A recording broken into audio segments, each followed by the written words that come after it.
Allez vous asseoir, que Dieu vous bénisse et je prie que le Seigneur puisse nous édifier ce matin par sa parole et qu'il permette que sa pensée puisse être transmise à l'Église ce matin au nom de Jésus.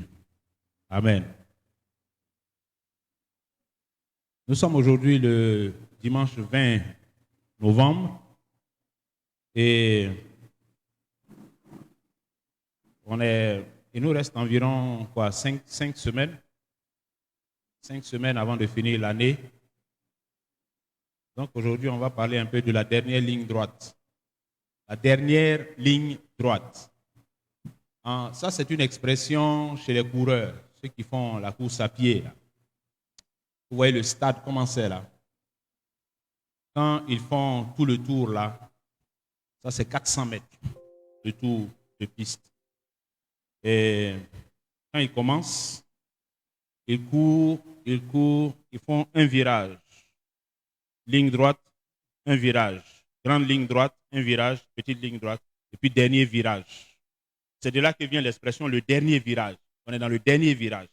Donc, dernier virage, et puis après le dernier virage, il y a la dernière ligne droite, jusqu'à la ligne d'arrivée. Donc, nous sommes dans la dernière ligne droite. Alléluia. Dans la dernière ligne droite qui va nous conduire à la fin de l'année 2022. Nous sommes dans une course. Comme Paul a dit, c'est une image que Paul a utilisée. Nous sommes dans une course. Nous sommes dans... on se met un peu dans le contexte des... Vous voyez déjà au niveau de la course, l'image de la course, vous voyez que les athlètes, quand ils sont dans la dernière ligne droite, tu as l'impression que c'est maintenant que la course commence. Dans la dernière ligne droite. Parce qu'au début, ils gèrent un peu leurs énergies. Mais quand ils arrivent dans la dernière ligne droite, c'est là qu'on va voir qui remporte la couronne. La dernière ligne droite. C'est dans cette dernière ligne droite-là que les athlètes déboussent leurs dernières énergies. Ils vont puiser au fond de leurs muscles là-bas tout ce qu'ils peuvent avoir comme énergie en réserve pour se jeter dans la course. Alors, il faut que je remporte la couronne. Alléluia. La dernière ligne droite. Et puis, on est également dans les 5 dernières minutes d'une prolongation. Ça, on n'est plus habitué à ça. Ballon s'est déroulé jusqu'à... On a fait prolongation, il reste 5 minutes. 5 minutes et puis peut-être il y a match nul. 5 minutes, il y a match nul. Qu'est-ce qui se passe? Après on dit 2 minutes. Après on dit il reste 1 minute. Qu'est-ce qui se passe en général? On dit il reste 1 minute et puis il y a match nul. Et puis vous sentez que vous pouvez gagner. Vous sentez que ça vient. Qu'est-ce qui se passe? Même votre gardien là, il devient attaquant. On dit c'est la dernière minute. Même le gardien quitte dans ses poteaux et puis s'en va. On dit corner. C'est le dernier corner. Il n'y a plus gardien derrière. On dit tout le monde dedans là-bas. On met tout le paquet. Parce que quand l'arbitre va siffler la fin là, c'est pas maintenant on va être dans les regrets. Vous dire, si on savait, on allait faire avancer notre gardien. Oh, il a un bon jeu de tête là. Oh, si on savait même, si on savait, non. La dernière minute, c'est le dernier corner là. Tout le monde est dedans, dans les buts adverses. On veut marquer. Alléluia. Bien aimé, nous sommes dans la dernière ligne droite qui va nous conduire à la fin de l'année 2022. Et c'est vrai, c'est pas forcément la fin de notre vie. Ça ne veut pas dire qu'on va mourir le 31 décembre là. Voilà. Bon, maintenant, si on meurt aussi, gloire à Dieu. Si je meurs, gloire à Dieu. Si je vis, gloire à Dieu. Que je vis ou je meurs, gloire à Dieu. Alléluia, gloire à Dieu. Ou bien là, il n'y a pas gloire à Dieu. Ça, on ne s'en va pas mourir. D'accord? On ne va pas mourir le 31 décembre. Mais c'est une image que je prends pour dire que généralement, quand on est à la fin d'un cycle ou bien à la fin d'un processus, c'est la même attitude qu'on a, qu'on devrait avoir, en principe. Jeter toutes ces énergies dans les derniers instants pour réussir quelque chose quand même, pour sortir de ce cycle et de ce parcours avec quelque chose de remarquable, quelque chose de mémorable, dont on pourra se souvenir et puis dire, ah ouais, oui, ça là, en 2022, vraiment, Voilà, ça. En 2022, là, vraiment. Donc, les quelques semaines qui restent là, on devrait pouvoir les mettre à profit avec plus de zèle, plus d'engagement, plus de détermination, plus de motivation, plus de mobilisation. Parce que vous savez, la façon dont on entre dans une nouvelle année dépend de la façon dont on sort de l'année en cours. L'élan avec lequel tu sors de 2022, c'est cet élan-là qui détermine la force et la puissance avec laquelle tu vas fracasser 2023. Mais si tu es en train de sortir de 2022 à quatre pattes, ça veut dire que c'est à quatre pattes que tu vas entrer en 2023. Donc la question c'est, comment est-ce que 2023 va te trouver? Et tu as encore le temps de déterminer la réponse à cette question. Comment est-ce que 2023 va te trouver? Dieu nous donne encore quelques semaines pour pouvoir répondre positivement à cette question. Vous voyez, je parlais de cycles tout à l'heure.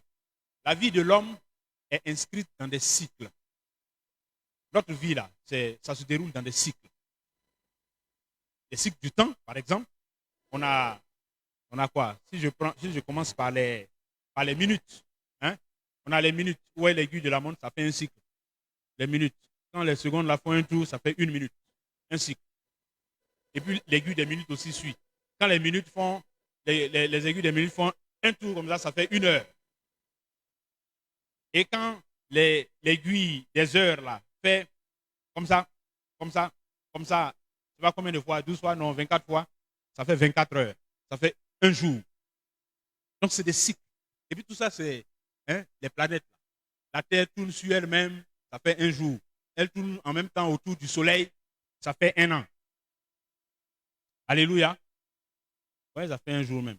Elle a un petit mouvement là qui fait un mois aussi. Donc il y a des cycles comme ça. Les jours, c'est des cycles. Les mois, c'est des cycles. Les années, c'est des cycles. C'est 12 mois qui font un an. Quand on a fini de compter 12, on revient encore. 1, 2, 3, 4, 12. 1, 2, 3, 4, 12. C'est comme les semaines. On compte 1, 2, 3, 4, 1, 7. Quand on a fini de compter 7 jours, on revient encore. 1, 2, 3, 4, 7. Ça fait une semaine. Donc c'est des cycles. Notre vie se déroule dans des cycles. Dans des cycles. Même la façon dont notre corps, notre organisme fonctionne. Il y a des cycles à l'intérieur. Il y a des cycles à l'intérieur de nous. Les femmes ont leur cycle ovarien, le cycle menstruel. Donc, ça tourne jusqu'à, et puis ça vient, et puis ça s'en va, et ça recommence encore. Le même mécanisme là, reprend à zéro, ça vient et ça s'en va. Le même mécanisme, ça vient et ça s'en va. Et il y a d'autres mécanismes qui se déroulent comme ça. La circulation du sang, le sang qui circule en nous là. Si ce n'était pas un cycle, ça allait sortir quelque part pour partir. Mais c'est en boucle comme ça que le sang circule. Et ça reste dans le corps. Ça bouge, ça circule. Ça fait le même trajet. Jour après jour, heure après heure, le sang suit le même trajet. Le cœur pompe, il jette, il pompe, il jette, il pompe, il jette, et ça circule. Alléluia. Mais Dieu a instauré des cycles comme ça. Et même dans la nature, on a ce qu'on appelle le cycle de l'eau. Hein? La quantité d'eau qui est sur la terre, là, ça ne change pas.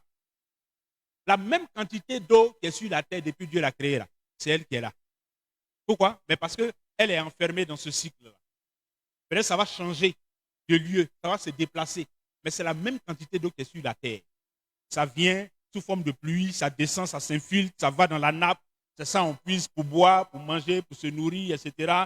On digère ça, on pisse. Ça devient pipi, de l'eau, caniveau, caniveau, lagune, lagune. Ça va s'évaporer, évaporer, devenir les petits machins, nuages. Le vent va emporter ça, pluie, quelque part, pluie, ça descend. Même cycle là. Les plantes vont se nourrir, ça ressort, ça vient. Cycle. Dieu nous a inscrits dans des cycles. Vous voyez? Donc quand on est à la fin d'un cycle annuel, l'année qui est en train de se terminer, c'est la fin d'un cycle. On a parcouru, maintenant, bientôt, on va finir le 11e mois et puis on va faire le 12e mois et l'année est finie. Et le cycle va reprendre encore. Premier mois, deuxième mois, troisième mois. Mais vous savez,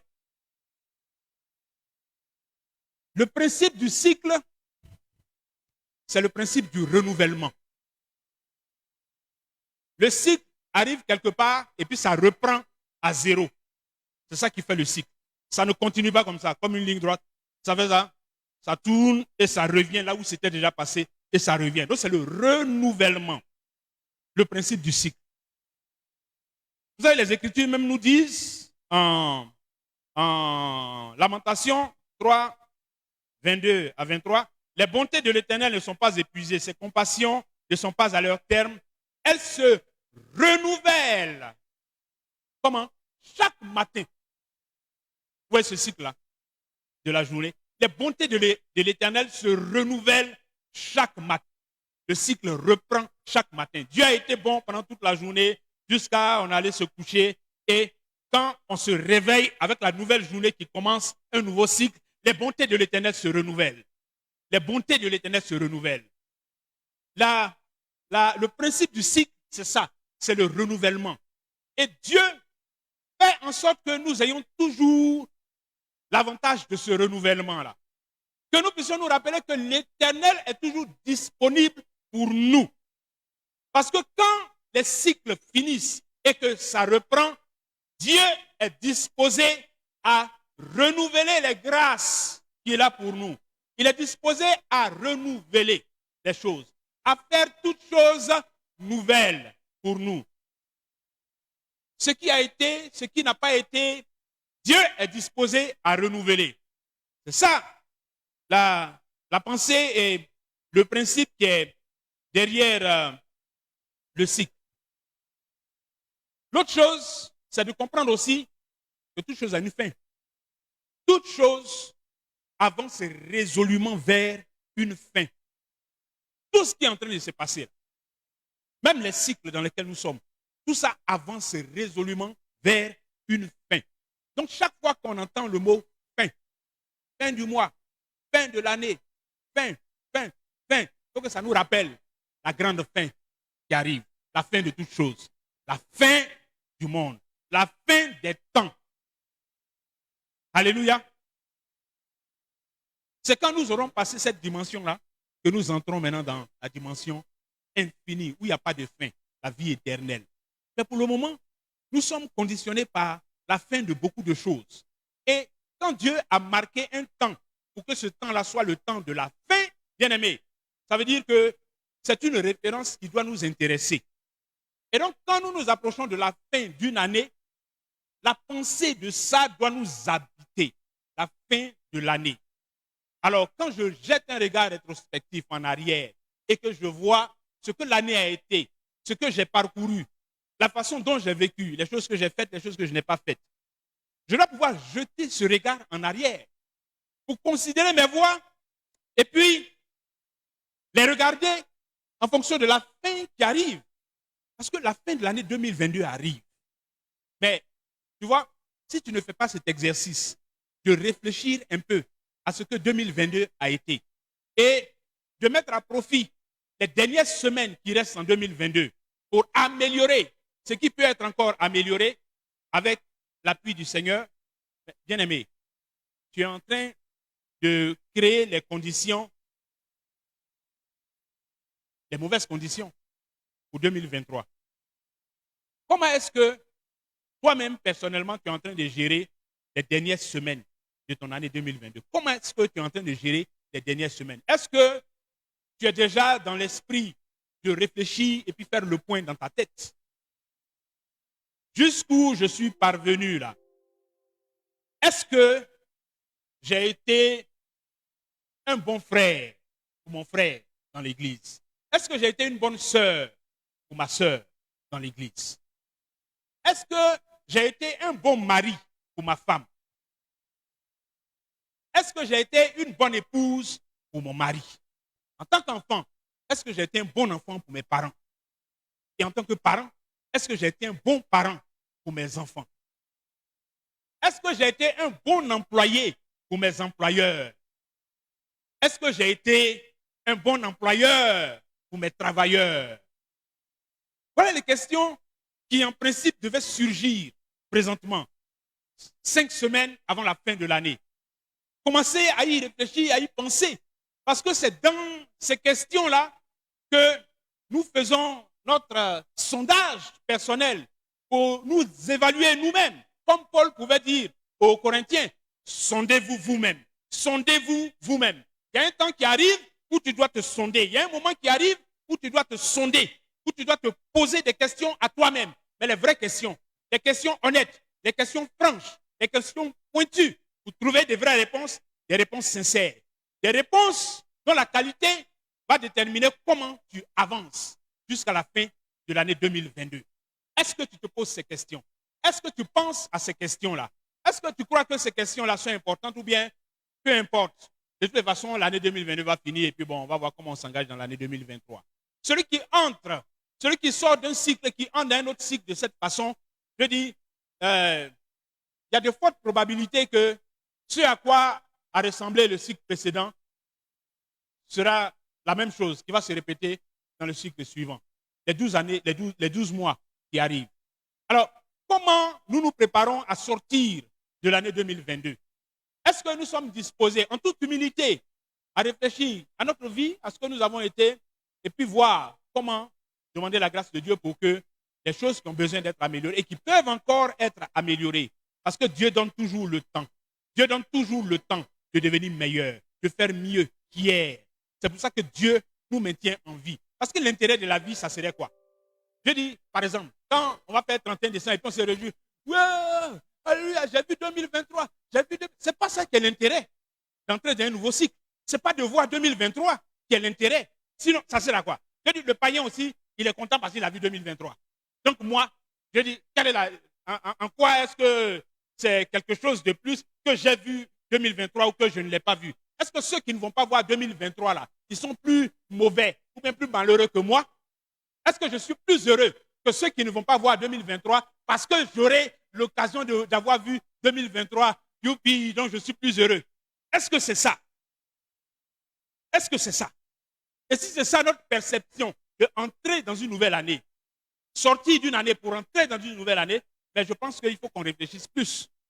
Il faut qu'on y réfléchisse plus. Parce que ce n'est pas de compter les jours de façon arithmétique qui est important. Ce n'est pas une comptabilité arithmétique. Non. Au psaume 90, verset 12, il a dit, enseigne-nous à bien compter nos jours afin que nous appliquions notre cœur à la sagesse. Voilà pourquoi c'est important de vivre un jour de plus et puis d'être content d'entrer en 2023 afin que nous appliquions notre cœur à la sagesse. Si ce n'est pas pour appliquer notre cœur à la sagesse, entrer en 2023 n'a aucune valeur, ça n'a aucun sens. Enseigne-nous à bien compter nos jours, Seigneur, afin que nous appliquions nos cœurs à la sagesse. Or, les Écritures nous disent que la crainte de l'Éternel est le commencement de la sagesse. Craindre Dieu, craindre l'Éternel, voilà par quoi commence la sagesse. Enseigne-nous à bien compter nos jours afin que nous apprenions à te craindre. Enseigne-nous à bien compter nos jours afin que nous sachions comment te craindre. Bien-aimés, dans cette dernière ligne droite, voici les réflexions qui doivent nous habiter. Voici les réflexions qui doivent nous habiter. Ça n'est pas seulement une affaire de je vais voir 2023. Tu vas faire quoi en 2023? Tu vas faire quoi dans 2023? Tu vas aller en 2023. Tu vas faire quoi? Quoi? Est-ce que c'est pour apprendre à appliquer ton cœur à la sagesse? Dans ce cas, oui. Va en 2023. Mais si c'est pour aller en 2023, pour être dans les tares, dans les défaillances et dans les insuffisances dans lesquelles on ne sait plus pendant l'année 2022, ça ne sert à rien. Ça n'a aucune valeur. Il ne faut pas qu'on gaspille le temps. Quand Dieu nous donne le temps, il ne faut pas qu'on le gaspille. Quand Dieu nous fait la grâce de rester en vie, quand on se réveille le matin, il ne faut pas qu'on gaspille le temps dans la journée.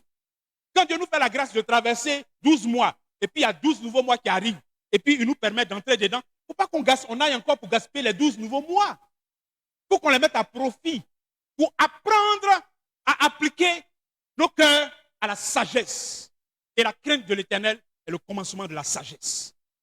Voici ce qui donne de la valeur à bonne année. Sinon, si ce n'est pas ça, on n'est pas différent du monde qui célèbre la nouvelle année. On se demande bien pourquoi. Ouais, le Seigneur nous donne cette parabole, et c'est pas ça que je vais terminer, de ce monsieur, cette parabole que vous connaissez. Le monsieur, il a bossé toute l'année. Il a bossé dur. Et À la fin, il regarde toutes ses réalisations et puis il dit, oui, il parle à son âme. Mon âme, repose-toi. Parce que mes greniers sont remplis, mes comptes en banque sont remplis, mes affaires ont décollé. Non, mais c'est pas possible. J'ai ouvert des trucs ici, des branches ici. J'ai installé des trucs là. J'ai construit ici. J'ai réalisé ça. Mon âme, repose-toi. Et puis réjouis-toi de tout ça. Il n'y a rien au pays. Et c'est là que l'Éternel lui dit, tu es bête. C'est ce que ça veut dire insensé. Dieu dit, tu es bête. Tout ce que tu as amassé là, la nuit, la nuit où tu t'en vas te coucher là, à 22 heures, là, tu ne vas pas voir demain. Tu ne verras pas demain. Parce que dans ton sommeil là, il est venu te prendre. Maintenant, tout ce que tu te réjouis, parce que tu dis à ton âme de se réjouir là, tout ce que tu as fait là, toi, tu as quel intérêt dedans? Vanité des vanités. Au lieu de mettre ton cœur dans ce qui va t'enrichir pour Dieu, tu as voulu être riche pour toi-même. Et c'est ça qui a été ta priorité. Et quand je te disais, cherche premièrement le royaume et la justice de Dieu, toi tu as renversé ça. Tu dis, bon, comme je suis né de nouveau, j'ai trouvé le royaume. Maintenant, je vais chercher autre chose. Tu n'as rien compris. Ça là. Je vais laisser ça. Je ne vais même pas toucher ça. Mais c'est toi-même que je vais prendre. Et à quoi ça t'aura servi tout ça? À quoi ça t'aura servi? Ça là, c'est moi qui donne. C'est moi qui reprends. C'est moi qui arrache. C'est moi qui diminue. C'est moi qui augmente. Mais quand je te donne des priorités, il faut rester sur les priorités. Ça là, même, je t'ai dit de ne même pas te fatiguer pour ça. Je t'ai dit que si tu restes focalisé sur les priorités que je t'ai données, le royaume et la justice de Dieu, ça là, ça te sera donné en plus. Mais comme tu n'as pas foi en moi et que tu crois que c'est par tes forces, par ton intelligence, par tes stratégies que tu vas y arriver, mais tu te laisses détourner et puis toute ton énergie est absorbée par autre chose, plutôt que par les richesses, les vraies richesses que personne ne peut voler, les vrais trésors que personne ne peut voler, les trésors qui sont amassés là où il n'y a pas de voleur, là où il n'y a pas de verre qui perce, là où aucune rouille ne peut atteindre. Tu as négligé ça. Bien-aimé, dans la dernière ligne droite que nous sommes en train d'aborder, si tu avais renversé les priorités, il faut les remettre dans le bon ordre. Le royaume et la justice de Dieu premièrement, et les autres choses ensuite. Le royaume et la justice de Dieu premièrement, et les choses secondaires ensuite. Le royaume et la justice de Dieu d'abord, et les autres choses ensuite. Parce que le royaume de Dieu, ce n'est pas le manger et le boire. Le royaume de Dieu, ce n'est pas le manger et le boire.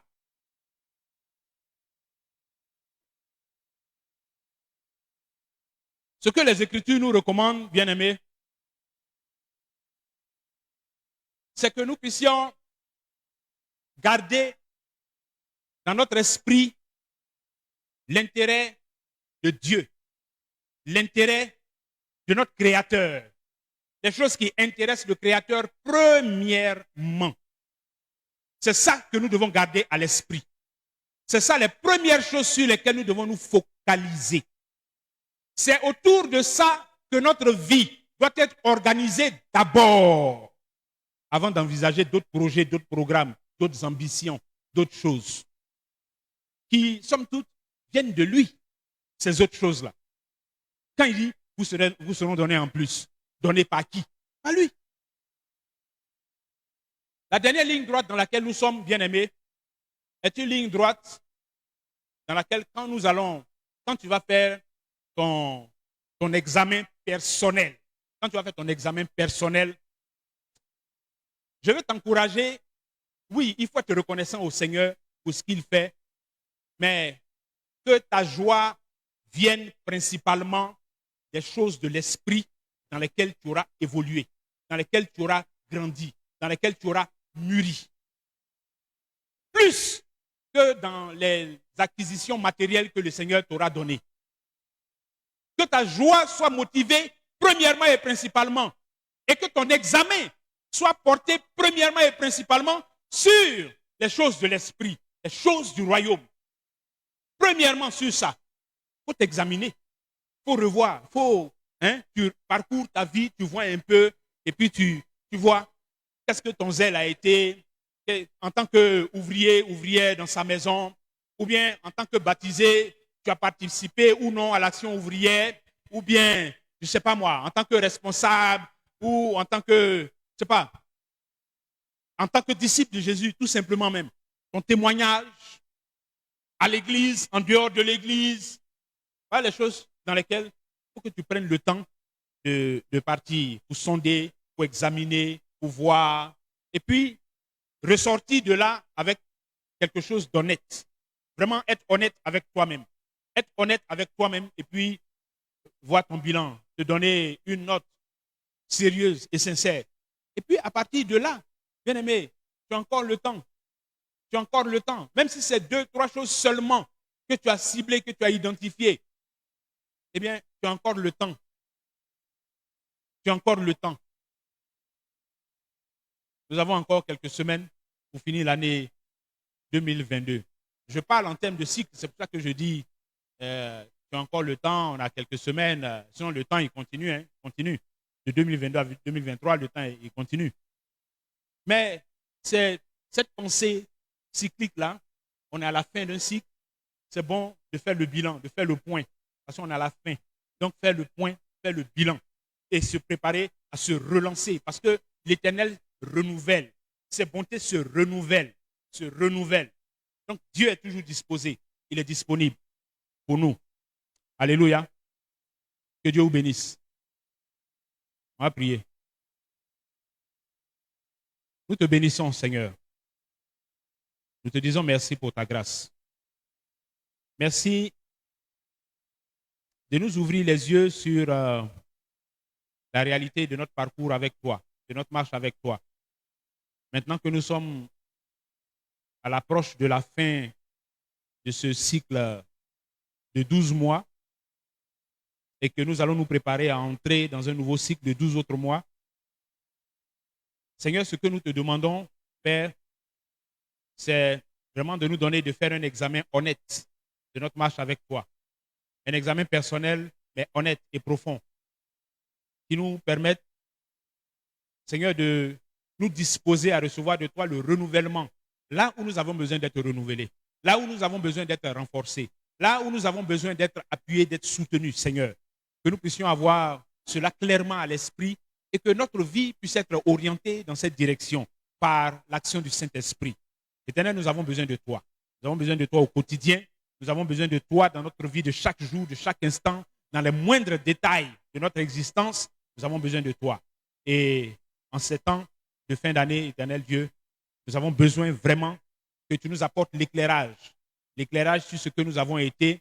Nous avons parlé pendant toute cette année d'étendre nos limites, Seigneur, d'une façon ou d'une autre. Et Père, c'est tout cela que nous voulons pouvoir examiner, chacun de nous pour sa part. Éternel, béni sois-tu et que toute la gloire et l'honneur te soient rendus. Au nom de Jésus.